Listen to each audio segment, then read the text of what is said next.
চলো আজকে তোমাকে হায়ার ম্যাথের অনেক বড় একটা ম্যাথ মাত্র 2 সেকেন্ডে করা ট্রিকটা শিখাই দিই। তো তোমাকে অনেক সময় কোয়েশ্চেনে বলবে যে একটা ছক্কা একটা মুদ্রা বা দুইটা মুদ্রা একটা ছক্কা দুইটা ছক্কা একটা মুদ্রা, মানে ছক্কার মুদ্রাকে মিক্স করে জিজ্ঞেস করবে যে টোটাল স্যাম্পল স্পেস বা নমুনা বিন্দু কয়টা আসে। সেক্ষেত্রে আমি ছোট্ট একটা ট্রিক বলে দিই তোমাদেরকে। ট্রিকটা হচ্ছে যে এইখানে আমরা যে কয়েন আর ছক্কাগুলোর কথা বলা আছে, আমরা প্রত্যেকটার স্যাম্পল স্পেস আলাদা করে লিখবো। যেমন তুমি জানো একটা ছক্কা বা একটা ডাইস নিক্ষেপ করে টোটাল 6টা স্যাম্পল স্পেস হবে, তাই না? 1 2 3 4 5 6। ঠিক তেমনি ভাবে দুইটা মুদ্রা নিক্ষেপ করবো, তাই না? একটা মুদ্রায় হবে 2, মানে হেড টেল, আর একটা কয়েন টস করলে 2। এই সবগুলাকে তুমি জাস্ট গুণ করে দিবা, তাহলে টোটাল কত আসে দেখো, 4 6 24, তাহলে এটা হচ্ছে 24। তার মানে একটা ছক্কা আর দুইটা মুদ্রা যদি আমরা একত্রে নিক্ষেপ করি, তাহলে আমরা টোটাল 24টা নমুনা বিন্দু পাবো। And এটা যদি তুমি একটু বিশ্বাস করে তোমাকে, আমি একটা চিত্র এঁকে নিচ্ছি। এখন দেখো এখানে একটা কয়েন টস, সরি ডাইস মারলে 6টা আসবে, দেন 6টা থেকে হেড টেল হেড টেল হেড টেল করে বের হবে, এবং প্রত্যেকটা হেড টেল হেড টেলের জন্য আবার তো টস হবে, কারণ দুইটা কয়েন টস করবা। সো এখানে 2 2 সব যোগ করলে টোটাল 24টা নমুনা ক্ষেত্রে কিন্তু হয়।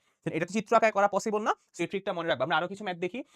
এগেইন সেম দেখো, সেম কোশ্চেনটা আছে, একটা ছক্কা আর দুইটা মুদ্রা একত্রে নিক্ষেপ। ছক্কার জন্য 6, মুদ্রার জন্য 2, দুইটা মুদ্রা তাই দুইটা 2, তাহলে টোটাল গুণ করলেই চলে আসবে। হ্যাঁ, তারপর দেখো দুইটা ছক্কা দুইটা মুদ্রা, এটা কি তোমার পক্ষে আঁকায় করা কোনোভাবে পসিবল? কোনোভাবেই কিন্তু পসিবল না। তাহলে তুমি কি করবা?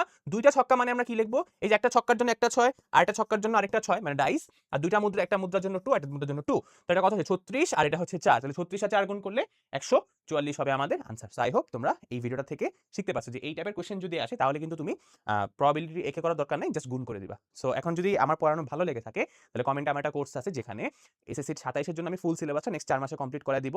সো ডেমো ক্লাসে তোমরা অনেক পাবা। সো চাইলে রেজিস্টার করে ফেলতে পারো। আল্লাহ হাফেজ।